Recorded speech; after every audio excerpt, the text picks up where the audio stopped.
Always remember, the opinion you follow should be your own. Just consider the things stated here to be a second opinion from a complete stranger online. I got to talk. I got to tell what I feel. I got to talk about my life as I see it. Hey, what's up, Mike? Hello, Phil, and happy Friday to everybody out there. Happy Friday out there, everyone.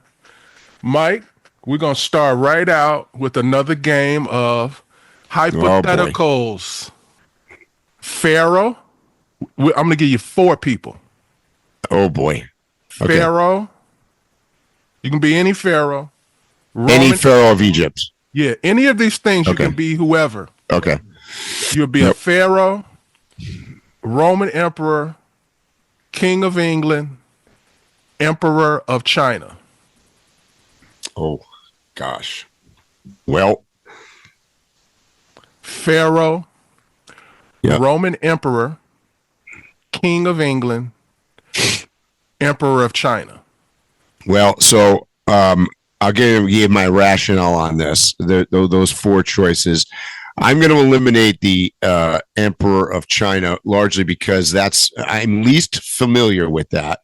To go back to talking about in relationship to some of the world travels that I've done, I've spent a considerable amount of time both in the quote Roman Empire areas on both sides of the Mediterranean and all the way around, and obviously because of where we are in history with the United States, I know a fair amount about the kingdom or king queens of England, and so I'm pretty familiar with that one. And then the pharaohs, I spent an enormous amount of time in Egypt as well. So, which was another empire that stretched actually quite a bit beyond even Egypt. So, interesting. I mean, I could take the easy way out here and say. I thought I knew for sure who you're going to pick, and now I'm doubtful. And you're not sure. Yeah, it was only one reason. But go ahead. It's probably because I'm not sure. Wow.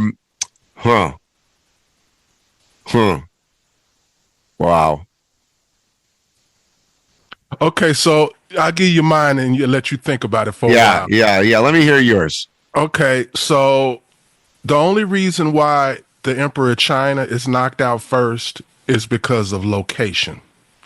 Okay. If I'm looking at lifestyles, he comes in right there with I'll give away who my one is, but he would rank higher for lifestyle, the Roman Empire. Plus, I like Asian food. The first person out of my list is the King of England. I mean, boring, blah, blah. And by and large, not so much recently, but man, they got whacked off like there was nobody's business. That was a pretty tough role. If I'm gonna take somebody's life, and I'm going by the stereotypical thoughts and ideas I have of leaders of each of these, the cornball of them is the King of England. So that's out. Yeah. So that leaves me with the Pharaoh and the Roman Emperor. Yeah. Now, from a power standpoint, by the way, that's where I was. I'm on board with you here. I've been debating between those 2. So let me tell you who I thought you would pick. I thought you would pick the Roman Empire, and the only reason is because the closest to a nomadic society was the Roman Empire. For sure. So you could get some traveling in. Yep. So that's why I thought you would pick the Roman Empire. But my choice is Pharaoh. Okay. I'm just looking at it, like I said, from a lifestyles of the rich and famous. And Roman Empire is close, but even some of the things that I would say positive about the Roman Empire, they took it from Egypt. They got the thoughts, the ideas, the philosophies, all of those things, plumbing, all kinds of things. So it's an easy one for me. Pharaoh. Yep, I can see that. I love only way I would pick the Romans excelled at the architecture. The Romans excelled at building things. And not to say that the Egyptians didn't either. When did they all of a sudden have this rise in architecture? After visiting Egypt. Well, yes, they conquered that area. That's what I'm saying. So I've seen, actually, it's funny you say that. I've seen more Roman ruins south of the Mediterranean than north, because I've been through Algeria, Tunisia, Libya. Makes sense to me. All of those countries. And yeah, there's Roman ruins all over that. But what I'm saying, even like if you turned on any documentary right now, one of the first things they're going to talk about with Romans is how awesome their infrastructure was. But most of the things that they're getting credited for predate them with the Egyptians, and they didn't start doing them until they met the Egyptians. I think it's pretty much common knowledge the stealing of math, architecture, all types of science, everything. So that's where I'm coming from. Yep, understand. But just a ball in life. I like the clothes. They got the best clothes. I'd have on one of them outfits like Yul Brenner. We're going to a toga party. All right, audience. We are literally trying to put off the elephant in the room. We could have talked about this the whole time. And I think we might end up doing that. Mike, the elephant in the room is the speech that we just listened to that Trump gave to Congress. I'm going to leave this way wide open in the beginning, or do you want me to give a brief what happened, or you going to dig right in and tell me what well, let's be honest. I think everybody knows pretty much. Look, but right before we went live today, Phil, for you guys listening out there, Phil sent me an article. I think CBS News did it, and it was a poll. Now, I'm going to preface this because if you know anything about polls, they're obviously always skewed. So there was a poll that said that, largely the audience was overwhelmingly positive about what Trump said during I'll call it the State of the Union. I mean, maybe it wasn't, but that's basically what it was. So briefly, now, this is a CBS poll. Yes, and I chose that poll because they're liberal. They are right. They are noted to have actually this crazy percentage of bad news that they do against Trump. Yes, the problem is the flaw in the poll. Obviously, is that. And I think it admits that somewhere in there is that a very heavy percentage of the people that listened to the entire speech were on the right? So there was a much less audience involved from the left. However, it was what I did notice about the poll was that there was a large portion of independent, what people called and identified as independent voters, and they were listening, and still the poll was largely positive, meaning that the speech was viewed as positive. So to me, that is another indicator of what you and I have talked about on a bunch of podcasts already, that right now Trump is popular, and he's popular largely because of the independents in the middle are still tending to skew towards that side. So I want to address that. And this is my opinion, Mike. So you tell me what you think.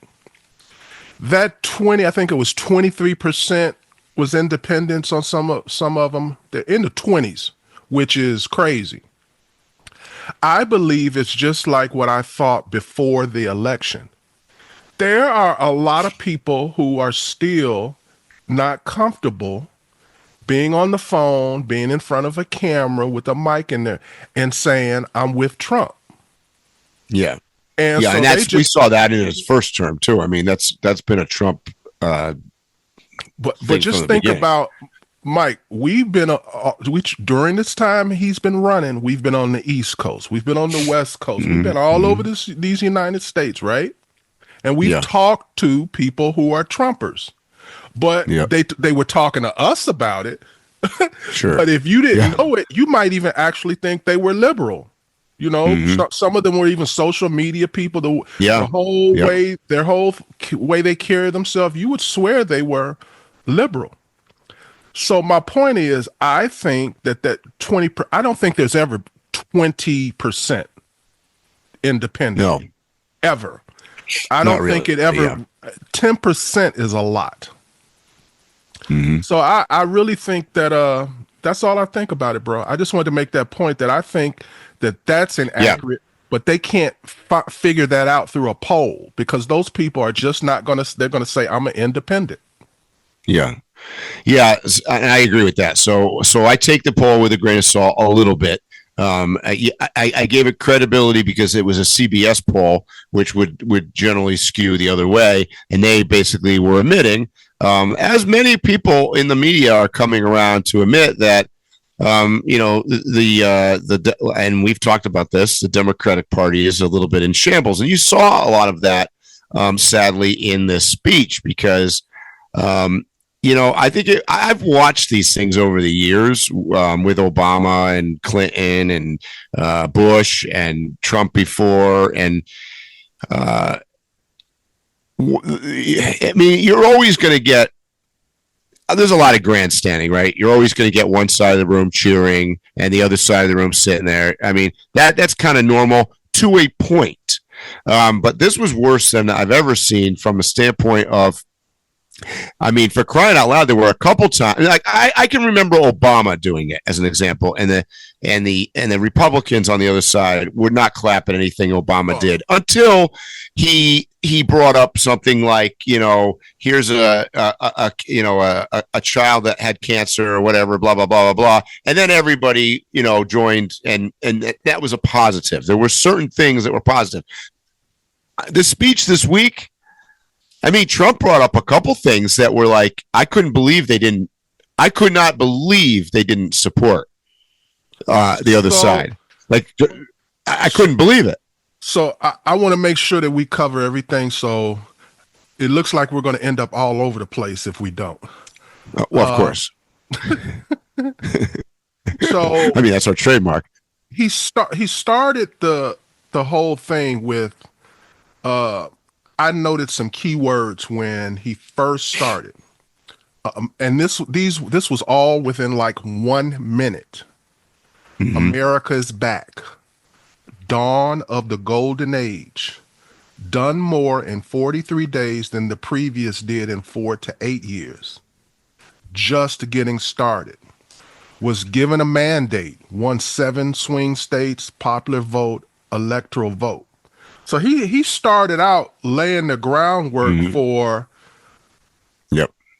I've improved things in little to no time. And then he just started running off a list of things.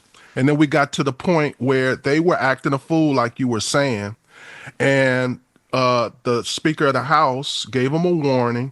And then the Sergeant at Arms kicked, Representative Al Green out. Yeah. I mean, he's kind of a whack job, but but that was representative of the fact that the Democratic Party is not united. He was doing one thing, apparently the party said, let's not do that. Let's just sit quiet and not give them anything to talk about. So he didn't listen to his own party. Then you had people with signs. So they weren't listening. They were protesting in a different way. You had, it was all over the place. Clearly, they weren't all on the same page. But what I want to bring up is, I believe that Trump accurately portrayed these are all the things that he's done. Now, I'm not going to go as far as saying that they were all good things or that this has all been, but I will agree that he's gotten more done in the last guy did in 4 years. I'll agree with that. And I'll agree with they have just been overwhelming with the amount of things that they've accomplished that are tackling and they are attempting to change. That's all true. My struggle is that some of the things that he's doing or that even brought up in the speech, I don't I don't really understand, nor do I support, because I you know, and we can get into some of those, but and as you guys out there in listening world know, we always kind of sort of take the middle of the road. Like, I like to look at it from a standpoint of, I don't want to go on my soapbox like I always go on, but you know, I swear every day I go on, you know, whether it be social media or just hear from various friends and stuff, and they're just, people are just blah blah blah blah blah blah blah on both sides, doing talking points. It's like psychotic almost. I've got friends that have literally probably posted 20 different posts since the speech, both for and against. And it's like, okay, guys, I mean, the rhetoric is getting old. Like, I'm tired of just repeating talking points or copying, pasting, and, you know, I don't know. So anyway, yeah, bro, the copying and pasting thing. I know exactly what it's crazy. You mean, because I have literally been talking to somebody. I had my phone in my hand reading an article, and they were verbatim saying what was in the article. It was scary. Yes. And I've had that happen quite a few times. And my point is that, look, you have certain people on the left that are never going to change their mind. And and Trump said it in his speech. Once again, this is one of the things that Trump said that was accurate. There is absolutely nothing I can say or do that you're ever going to clap for or support. Totally true. There are people that are never going to. Now, there are also people on the right that basically Trump can do anything and they're going to support. I mean, anything. Yeah, so it goes both directions. But I mean, whatever happened to like some kind of middle ground, some kind of dialogue? And this is why I start ranting about the Democrats. Like, this is why I get on that Democrat soapbox talking about how the party's a piece of garbage and is unorganized. Because, look, guys, if you don't come up with a counter plan, an alternative, some other ideas, then shame on you. If all you're going to do is put out a bunch of talking points and copy and paste shit, you see it in the CBS poll. You see it in the poll. The independent people are swinging more towards Trump. Well, that's what's happening. It's so clear to me, and I think it's clear to others. Trump's strategy, and even specifically in the speech, was to continue on what he's been doing.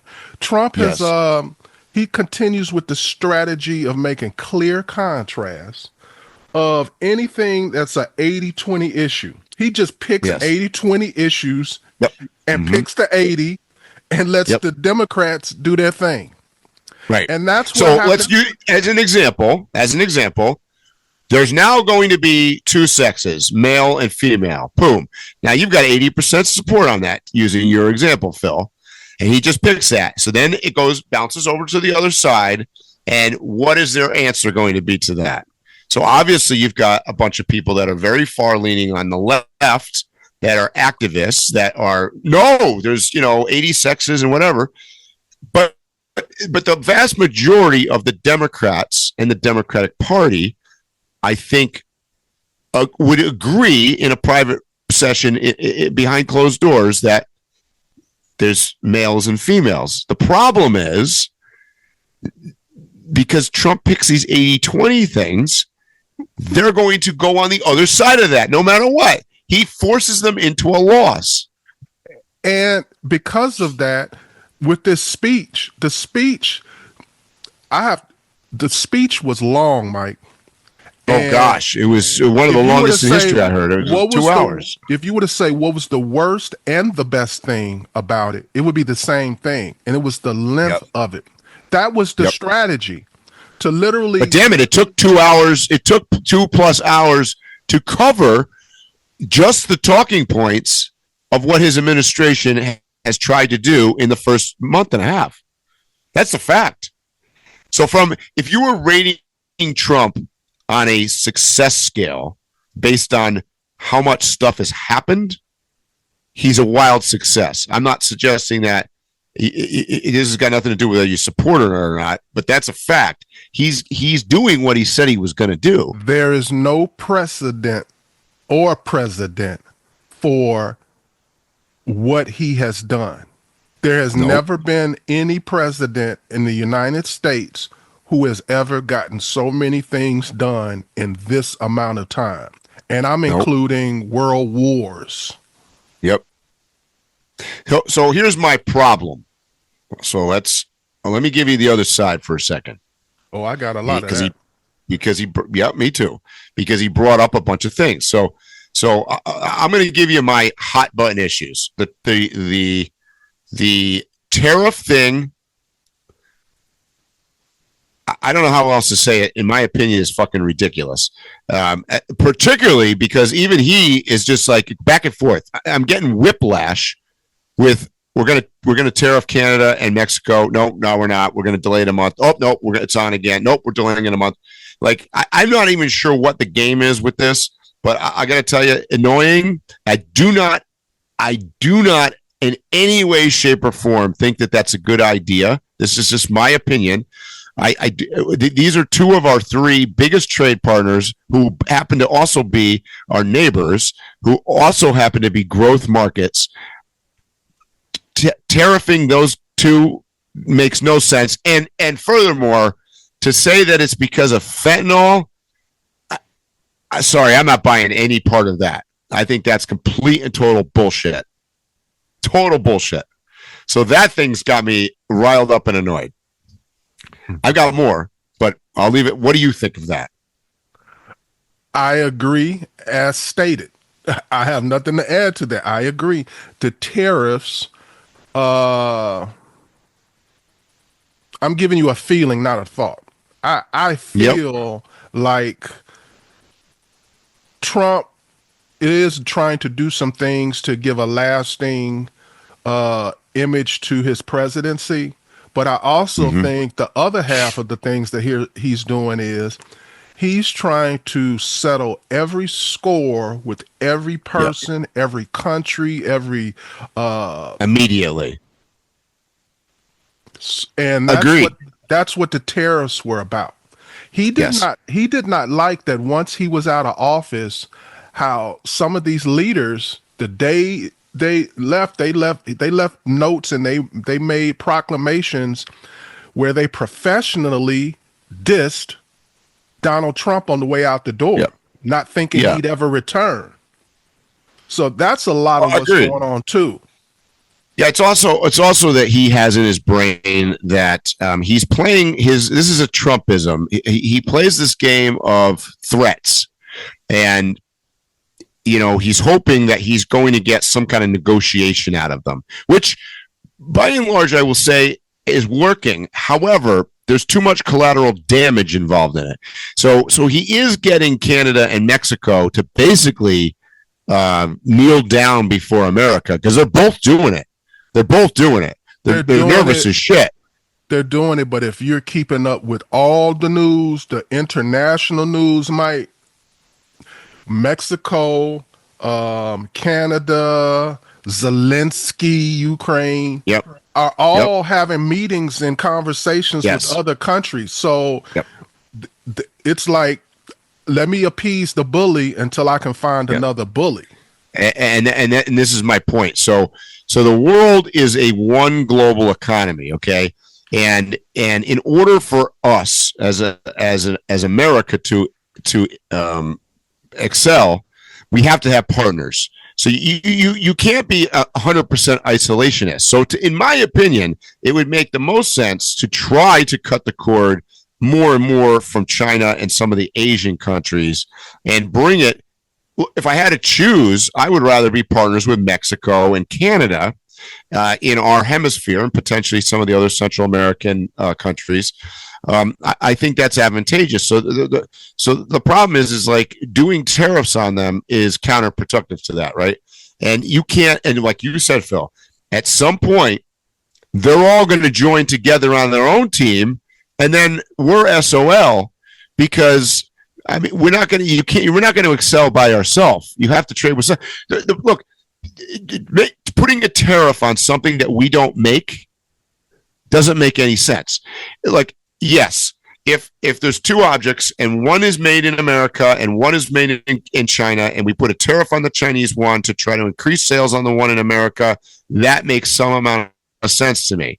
But 90% of the shit we don't even make. We have no capability of making. We don't have factories. We don't have people trained. We don't have people setting up tool and die to set up. There's Elon Musk and not to get on him, but Elon Musk and Tesla. One of the success stories about them was because they basically created all the machinery to make the parts. So this is the thing that America lacks is tooling technology. China and those countries excel in this. So you can't just tariff the shit out of them and then be like, well, just buy American. Well, you can't buy American. We don't even make the damn thing. You know what I mean? Like, so I'm not a big fan of this, and I'm particularly not a big fan of him threatening and then giving them a 1 month reprieve, and then threatening, and then blaming it on fentanyl. And like, I mean, I don't. Well, Mike, that's dumb. I think he should do exactly the opposite of what he's doing with the tariffs. I don't think you should make a tariff on any other country. I think what he needs to do, let's say you are ABC company from America and your manufacturing. Yeah, incentivize. Right. And your manufacturing is outside of the United States and you're an American company, then in order for you to bring your product back to America, there's a tariff. And I would make it commensurate to whatever the cost plus 20% of them doing it. So it's basically they need to move back if they want to sell cars or whatever it is.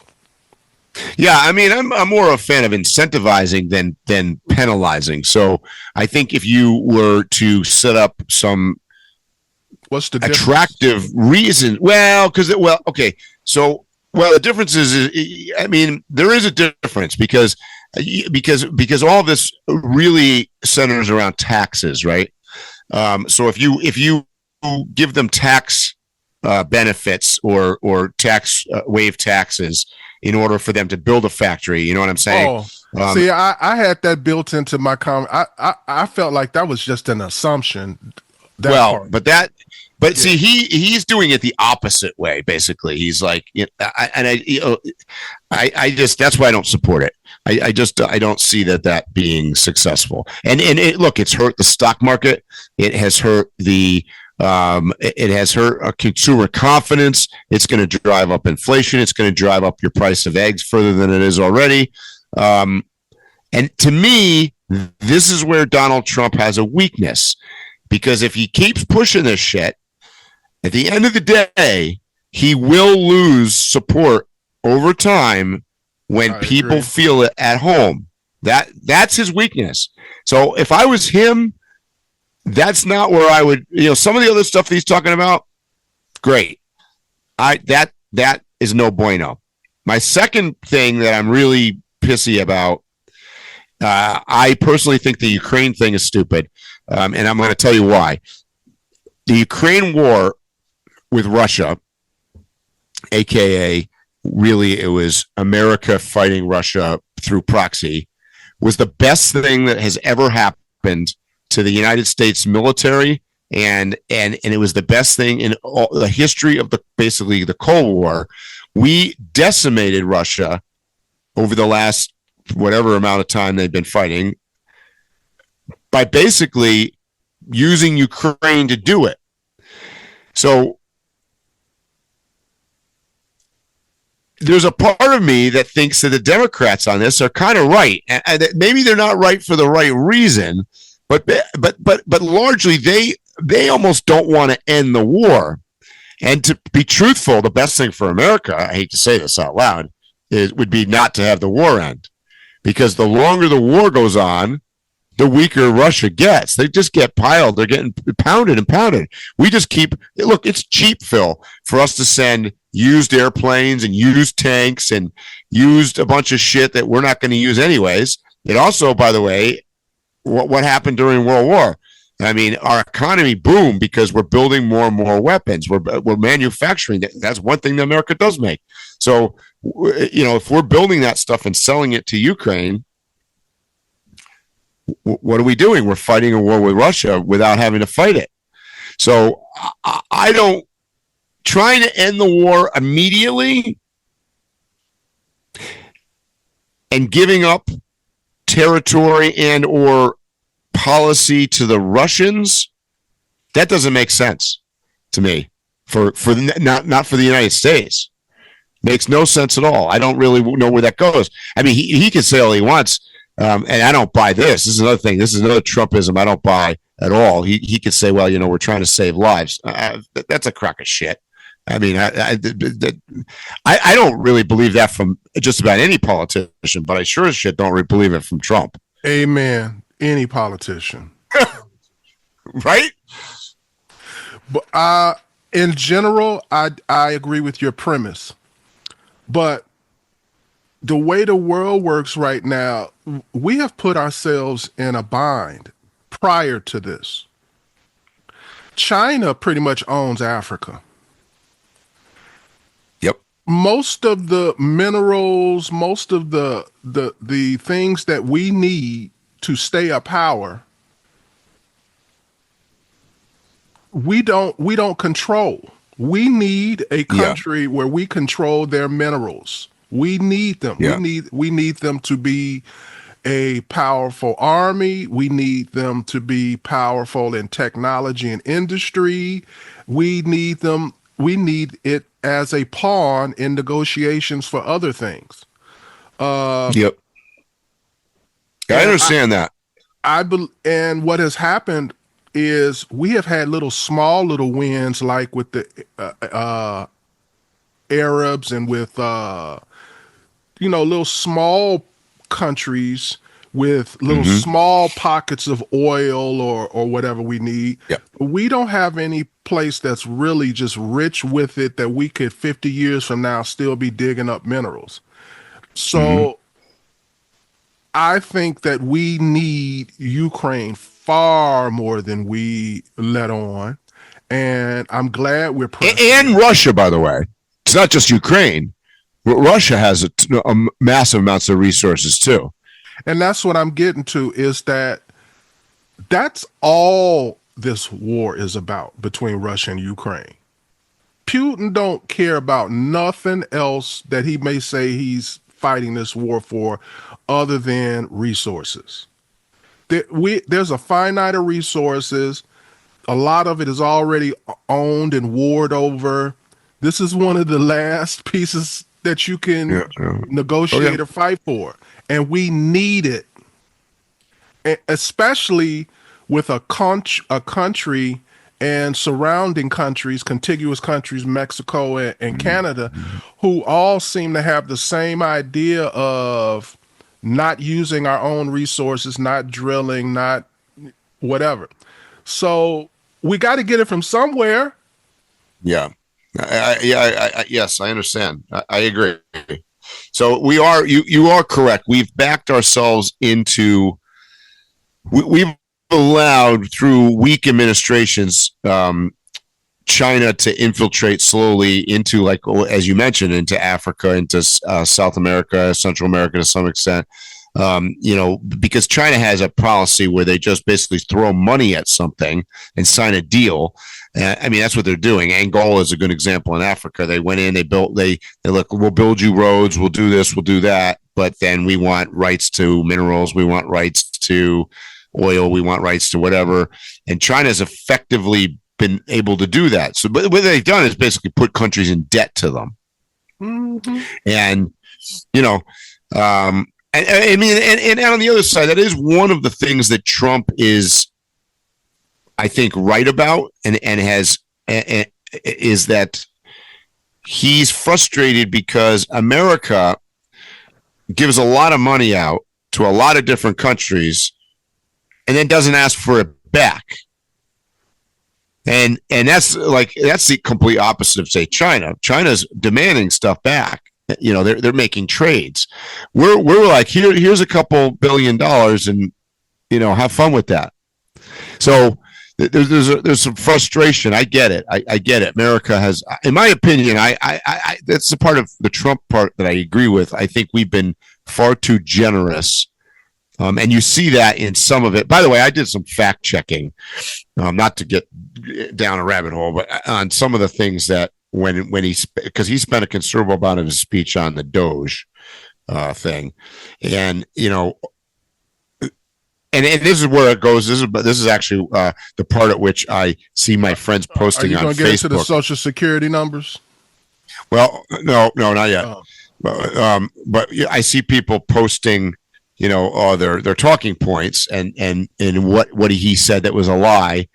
The problem is that yes, there are a few things that they put out that were just, when you fact check them, they're just not right, for sure. However, generally speaking, there are a lot of things that are right and are true, and this is a real frustration with most Americans that we're funding a bunch of weird programs or a bunch of weird shit that, I mean, this is why Trump, okay, liberals, listen to me right now. This is why Trump's likable. And I know that if you're a leaning left on out there, you're like, Mike's an asshole. Here we go. Well, Trump is never likable, but he's likable because, quite frankly, the guy's hilarious.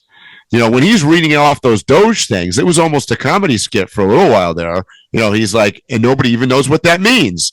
Like, does anybody know what was it? Sedentary nomads or some shit? What the hell is that? As a nomad, I had to laugh at that because isn't the opposite of a nomad sedentary? So I'm like, what are we funding? I agree. So Trump picks these things up, and he's funny. So he comes off as, I don't want to say likable because that's a strong statement, but he's got character. He's got personality.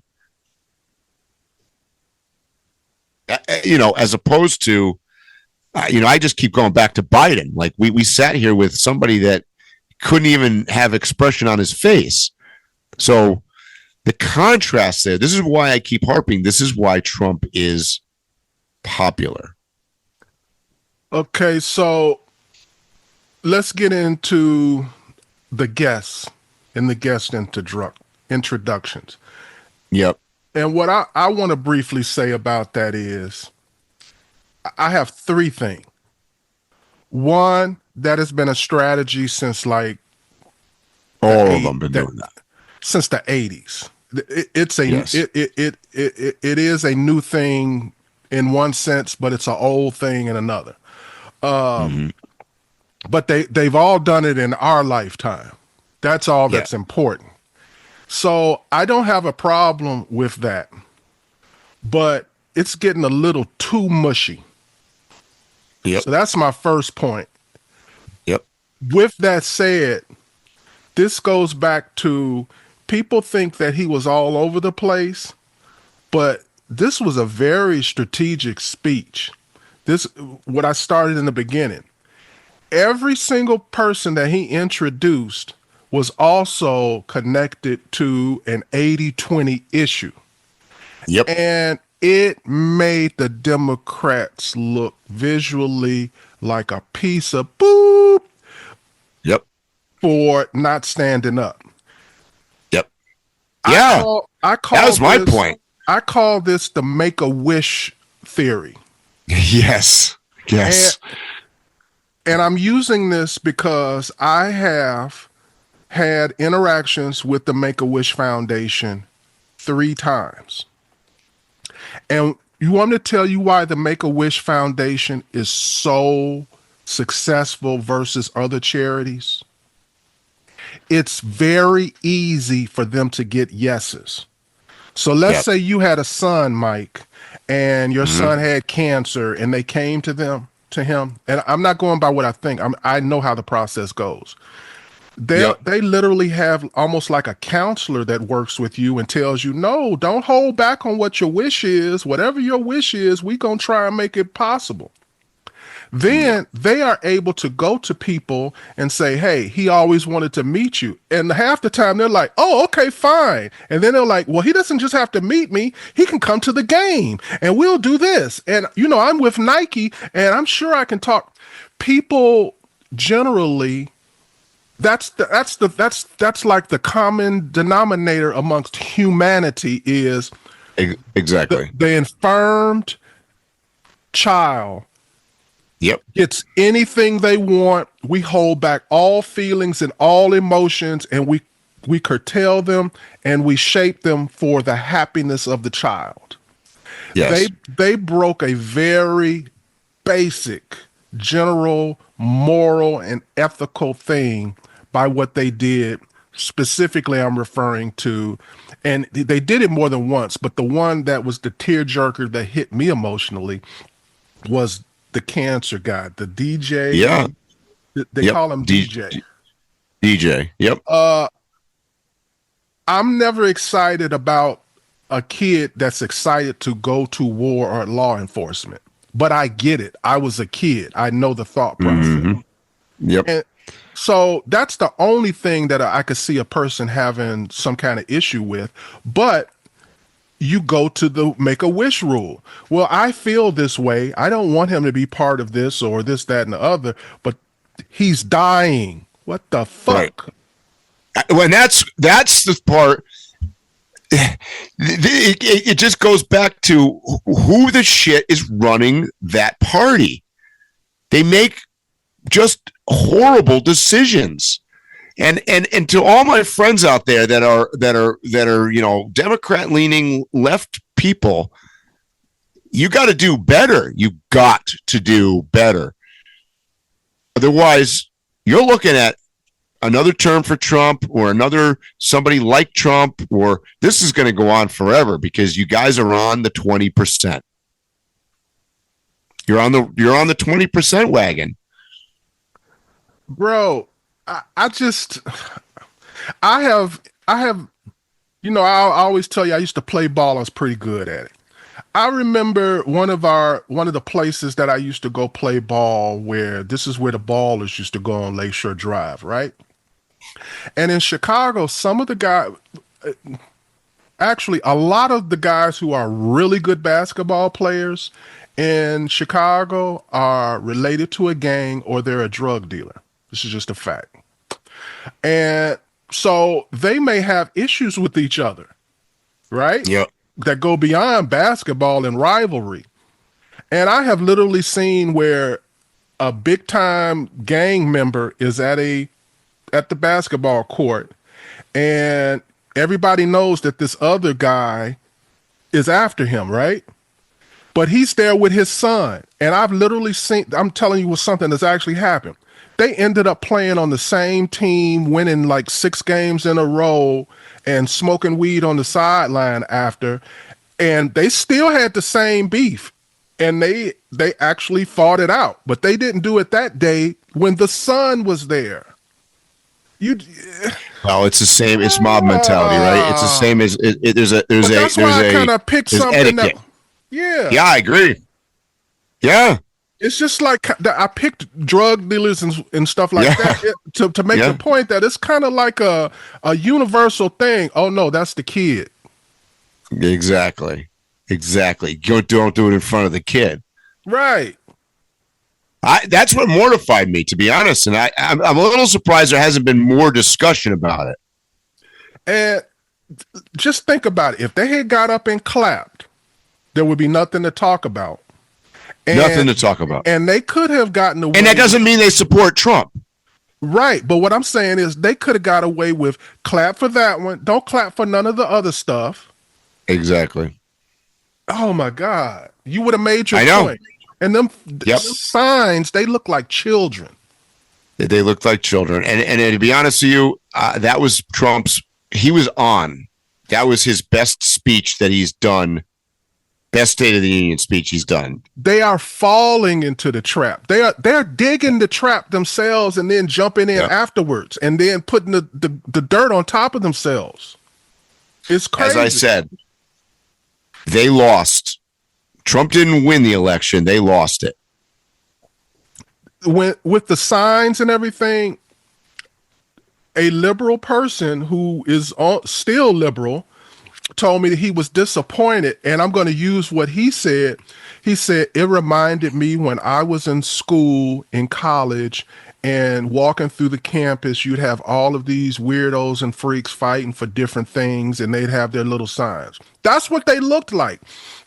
And the reason why I'm making that point is that's what's disgusting people right now. They don't want that liberal, do whatever you want, everything is moral image that they go for. Nobody wants that. See, the problem is, Phil, the people that already are in agreement with it and support it there's nothing wrong with it. The sign, him protesting, we all agree. Trump's an asshole. He's an orange monster. He's a rapist and a thug, blah, blah, blah, blah, blah. That's great. You're not convincing anybody new of this is the problem. And the number that support this is getting smaller. So, Mike, you got to try a new tact. I agree. We're running out of time, so I want to get these two things in quickly.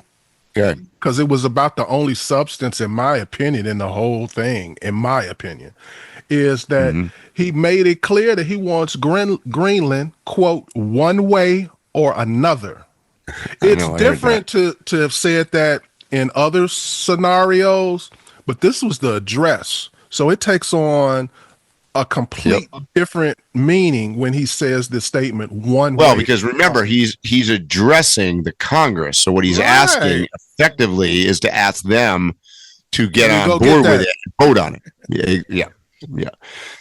And I'm going to throw that into the bucket of nonsense a little bit. I don't think that's nonsense, Mike. I can't wait for maybe 6 months to a year from now for us to revisit this to see if you're right or I'm wrong. No. I'm not saying he's not going to do it. I'm saying that I'm not sure that that's what we should be focusing on right now. I believe that he may get what he wants. I really do. And I don't know. The people of actual Greenland might actually vote it. I mean, I think they'd rather be part of America than part of Denmark, quite frankly. But I don't know that that's something to. There's other people at home that have to buy groceries. I don't think give a shit whether we have Greenland or not. I 100% agree. So there's a couple issues that he addresses that are. I call them nonsensical because it defocuses us from stuff that he is doing that makes sense, like renaming the Gulf of America. I mean, Phil, this is nonsense. This is nonsense. It's nonsense, but I don't care. I don't give a shit either, to be honest with you. As long as whatever the decision is weighs toward the Americans, I'm not going to give you too much fight. Yeah, but I mean, like, really, we're talking about the Gulf. I don't know. There's still things that Trump, and maybe he does some of these things just to annoy the daylights out of people. I don't know. Like, I do feel like he is a bear poker. He just walks around and goes. Set a tone. Americans have gotten to the point where we're always looking outside instead of in our own house. Yeah. And I agree with that. We are thirsting for somebody who is like America, America, America, instead of Ukraine, China, whatever. He's feeding us what we said we wanted. Yeah. I agree. I don't know, bro. My lineage goes back to the very beginning of this country. So I'm more pro-American than a lot of people who may visually or stereotypically be connected to being what's considered an American. And so it's a lot of things you're saying. I'm with it. Well, I mean, look, one of the memes that's going around, like the copy and paste Facebook meme where everybody's like, I'm with Ukraine. I'm with Zelensky. Great. So what are you saying? You're against America, and I mean, okay, well then you're an asshole too. I mean, you're an asshole. Like you can hate Trump, and you cannot support Trump, but basically saying that you're with Zelensky and Ukraine, and I'm anti-U.S. I mean, because you're really saying I'm anti-U.S. I'm anti the policy of the guy that got elected by the majority. Slippery slope, in my opinion. Bro, you got a brother just like I got a brother. Mm-hmm. When my brother got into something, a lot of times I'm looking at it like he wrong. But guess what? I was the first one swinging with my brother. Yeah, and that's how, I believe that's how it's supposed to be when it comes to you being patriotic. You can disagree. Which, by the way, Phil, that's an 80-20 thing. I think 80% of Americans are patriotic. So once again, he's forced the Democratic Party to be the unpatriotic party. Well, you're going to lose that. Right? That's where they lose me.